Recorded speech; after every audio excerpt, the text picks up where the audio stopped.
Baik, Bapak, Ibu, dan semua saudara. Sudah ada cukup banyak pertanyaan, terutama yang dari radio. Ada 300 lebih radio yang bersama-sama dengan kita, saudaraku, pada malam hari ini.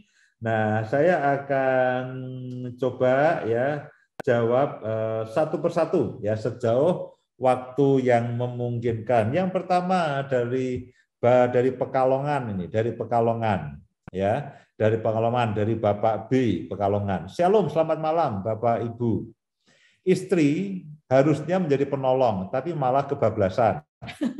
Sehingga istri menjadi dominan dan mengatur banyak hal. Saya tidak ada ruang untuk memerankan saya sebagai kepala keluarga. Dan konflik kami di area ini bertahun-tahun. Bagaimana menyelesaikannya? Nah, Bapak Ibu sekalian, ini masalah karakter ya, masalah karakter. Kadang-kadang begini memang, ada istri-istri yang cukup dominan, ya tidak usah jauh-jauh. Sebelah saya ini dominan, ya sebelah saya ini dominan. Dia tahu pemimpinnya saya, tapi kadang-kadang dia lebih banyak mengatur. Dan di sini juga banyak yang dominan, ya banyak yang dominan. Nah begini. Para suami tidaklah harus merasa terancam kalau istrinya itu memang punya karunia memimpin yang bahkan lebih dibandingkan dengan suaminya. Dalam beberapa hal saya katakan, oke, ya saya bersyukur karena kadang-kadang istri saya lebih tetek kita lebih teguh, lebih kokoh dibandingkan saya. Kadang-kadang saya ini seorang peragu. Nah, saya seorang peragu, saudaraku. Saya pemimpin, tapi saya ini seorang peragu. Nah, pada momen-momen begitu saya katakan, gimana menurut kamu? Nah, acap kali dia yang nerobos. Ya, acap kali dia yang nerobos. Nah, saya tidak boleh merasa terancam dengan kelebihan daripada karunia atau peran daripada istri saya. Itu tidak apa-apa. Ya, di sini ada Pak Kus dan Bu Lili. Bu Lili itu kan juga seorang yang seorang yang tetek dan kokoh ya Pak Kus ya. Bu Lili, nah karena Bu Lili mendengar itu ya, langsung saya sebut namanya langsung menjengol. Nah, Bu Lili itu mirip dengan Bu Indah dalam banyak hal, tetek begitu ya sudah. Ya saya lihat Pak Kus juga menikmatinya santai saja ya, biarkan penerobos berjalan di depan, kita mengikuti ya Pak Kus ya. Nah Bapak Ibu sekalian, nah jadi para bapak tidak perlu merasa terancam kalau memang istri kita itu punya karunia memimpin yang katakanlah melebihi kelebihan dibandingkan saya, termasuk saya. Oke, saya pemimpin, tapi sebetulnya istri saya itu punya ketajaman tertentu dan punya punya tetek gitu. Ini saja. Ya sudah, pada poin itu saya tidak perlu tersinggung. Tidak perlu tersinggung dan tidak perlu merasa rendah. Oke, saya serahkan Bu Indah. Nah, tapi sebaliknya, lalu Bu Indah jangan menang-menangan. Ya, jangan terus kayak begini, janganlah ya. Ya, jangan terus mendengakkan kepala itu jangan. Bukan berarti lalu suami istri boleh merendahkan suami. Jadi para suami bersyukurlah kalau engkau punya istri yang cukup memimpin ya. Manfaatkan saja itu. Tapi sebaliknya para istri ya lalu jangan menang-menangan ya, jangan menang-menangan, tetaplah dalam keputusan ayah atau bapak, kok aku merasa seperti ini, bagaimana menurut ayah. Nah sebagai ayah, sebagai suami, sebagai bapak, saya tahu saudaraku kadang-kadang pilihan dia jauh lebih baik dibandingkan dengan saya. Nah kalau saya gengsi, ya nggak bisa, saya saja. Nah, tidak boleh. Tidak boleh. Kalau memang kita akui bahwa keputusan istri lebih baik, ya oke, tidak apa-apa. Mah, aku setuju dengan keputusanmu. Tapi begini, keputusan siapa yang diambil, kita harus solid. Ya, kalau keputusan istri, suami harus mendukung solid. Kalau keputusan suami, istri harus mendukung solid. Tidak boleh. Ya sudah, kamu urus sendiri aja. Keputusanmu nanti kalau salah, awas. Itu tidak boleh. Itu tidak boleh terjadi dalam keluarga. Ya sudah, keputusan kamu yang ambil keputusan. Kalau salah, kami yang tanggung jawab. Itu tidak boleh. Sekali keputusan diambil, kita tanggung jawab bersama. Senang kita tanggung bersama, susah kita gotong bersama. Ya. Kemudian dari Kendari, dari Ibu V. Shalom, selamat malam Bapak dan Ibu. Dalam bekerja mencari uang, suami memang oke, the best lah ya, daripada yang lainnya. Karena ulet, tekun, dan pantang menyerah. Tapi di urusan rohani, suami tidak oke.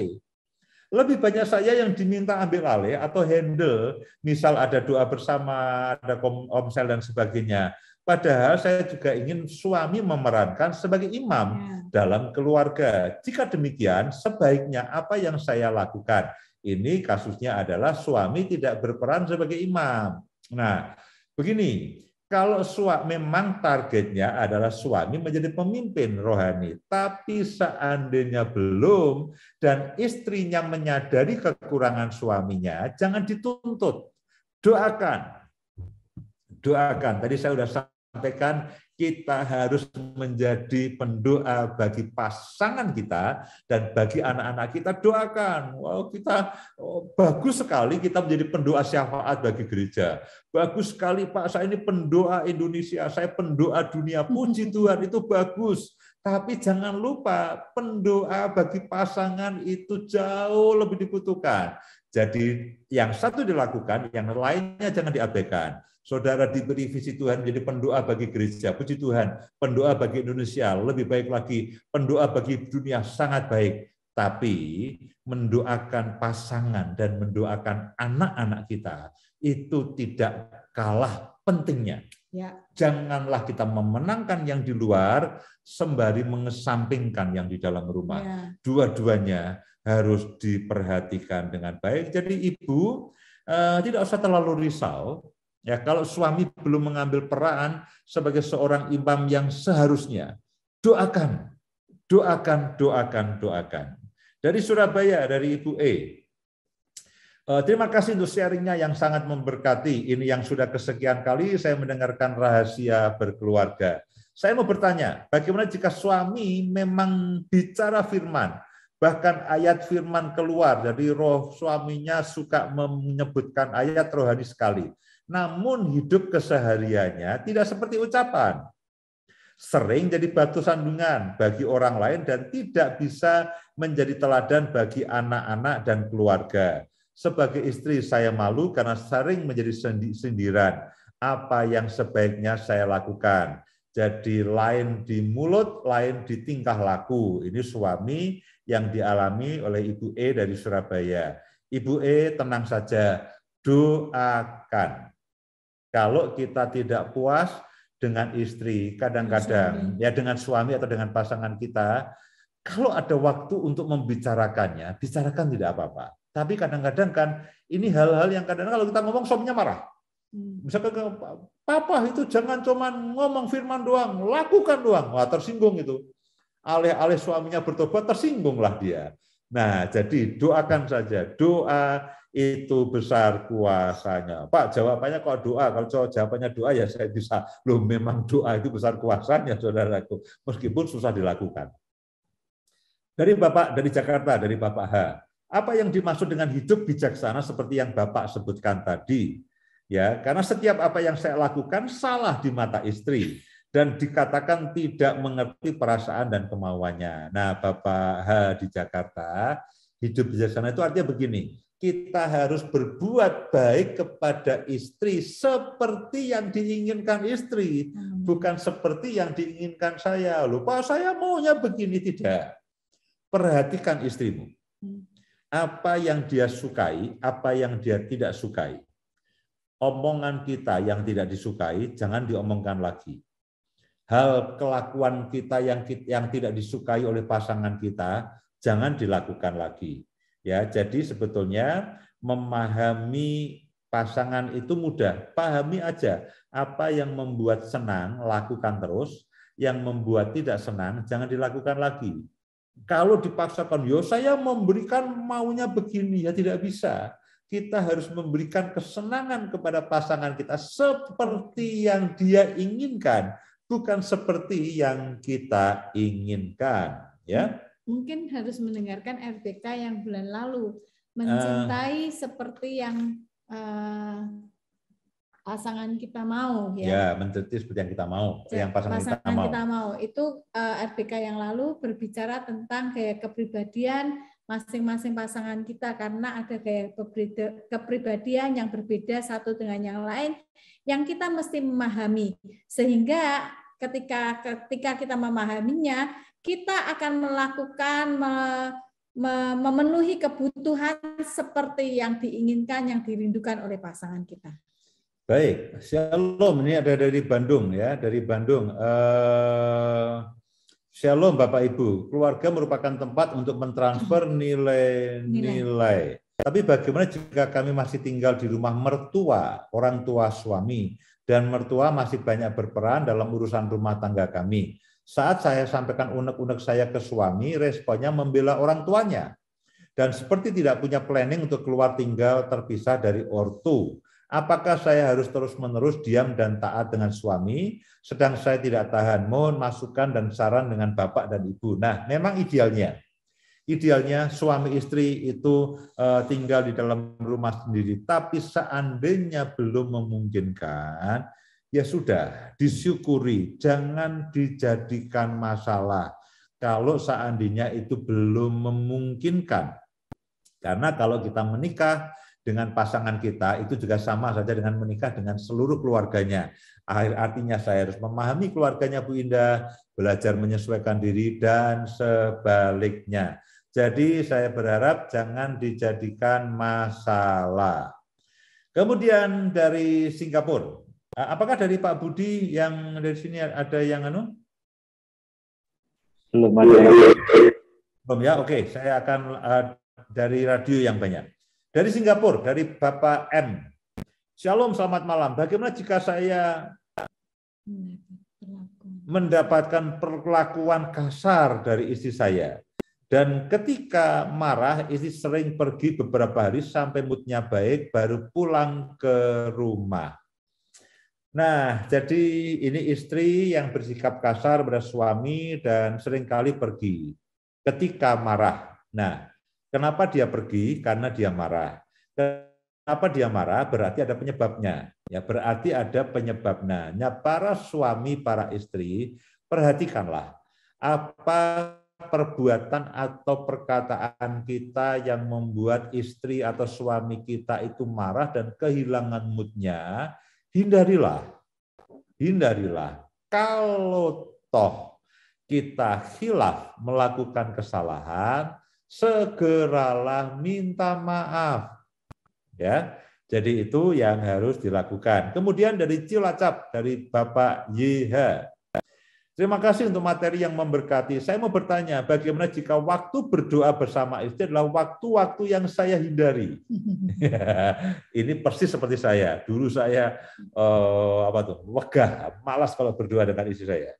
Tapi sekarang itu waktu yang menyenangkan. Karena ketika saya selesai berdoa, istri protes dan meralat apa yang saya doakan dengan mengutip ayat firman Tuhan.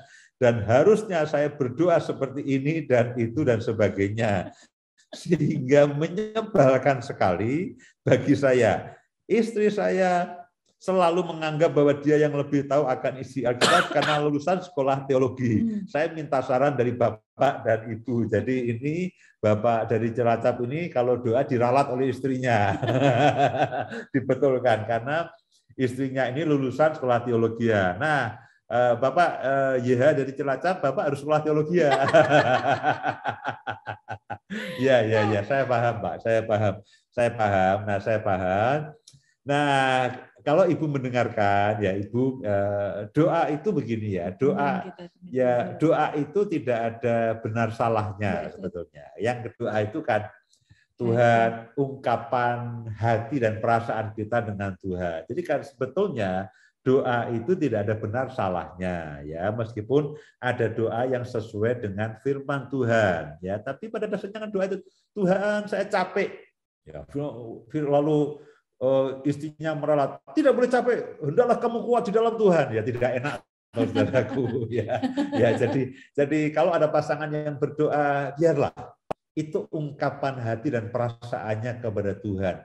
Tuhan tahu isi hati kita, bahkan Tuhan tahu apa yang kita doakan sebelum kita ucapkan, bahkan Dia tahu bahasa tetesan air mata. Jadi Pak YH di Cilacap, tetaplah berdoa, ya, tetaplah berdoa meskipun diralat oleh istri. Kalau diralat katakan terima kasih untuk ralatnya. Terima kasih untuk ralatnya. Nah, Ibu ya jangan sering-sering dilalat ya, karena doa itu kan pada dasarnya tidak ada yang salah, tidak ada yang Benar, meskipun kalau rohani kita bertumbuh, kita tentu akan semakin paham. Kemudian dari Bapak dari Singapura, dari Bapak SW, ini mungkin beberapa Ibu. lagi ya, dari Ibu ya, mungkin beberapa pertanyaan lagi karena sudah 8:30. Shalom, selamat malam Bapak Ibu. Ada problem yang kami hadapi saat ini. Kami sudah menikah 15 tahun dan saya keguguran 4 kali. Saya masih tetap percaya dan berharap ada mujizat Tuhan untuk keturunan yang saya rindukan. Tetapi suami saya berkebalikan dengan saya. Suami sudah kecewa dan tidak berharap lagi atas keturunan dan berencana memilih adopsi anak yang saya tidak setuju akan keputusan suami ini. Saran apa Bapak dan Ibu untuk problem yang saya alami ini? Baik, ya, ini tahun terakhir. Kami doakan, kami sepakat Ibu ya. Tahun ini Ibu mengharapkan keturunan yang daripada Tuhan. Semoga Ibu mendengarkan. Tahun ini, kalau tahun ini ada tanda-tanda kehamilan, berarti Tuhan memang menghendaki keturunan yang daripada itu. Tapi seandainya, ya ini setelah 15 tahun, lalu masuk ke tahun 16, memang belum ada kesempatan, ya tidak ada salahnya mengadopsi anak, ya memelihara anak yang mungkin tidak punya orang tua dan sebagainya, itu juga hal yang baik ya. Bawalah dalam doa. Jangan jadikan ini sebagai sumber pertengkaran. Sepakat, ya. Sepakat. Oke, pertanyaan yang terakhir. Jadi saya minta maaf kepada Bapak Ibu sekalian yang mungkin tidak semuanya bisa kita baca, kita jawab akan pertanyaannya, tapi beberapa itu mirip kok ya, bahwa jadilah pendoa ya. Jadilah pendoa bagi pasanganmu, kemudian belajarlah ya. Sekarang dari Hong Kong, dari Liao, dari Hong Kong. Sharing yang memberkati sekali ya dari Ibu Liao. Suami saya sedikit-sedikit selalu bilang Tuhan bicara dan kita harus lakukan ini, dan ketika dilakukan seringkali salah dan tidak menjadikan sejahtera dan terkesan aneh. Jika terjadi demikian, sebagai istri, apa yang harus saya lakukan?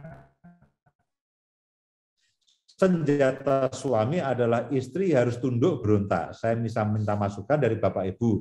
Jadi ini suami sering mengatakan begini, Tuhan berbicara, tapi kadang benar, kadang tidak. Nah, bagaimana sebagai suami mengatakan Tuhan kok bicara kepada saya begini? Amin, sepakat.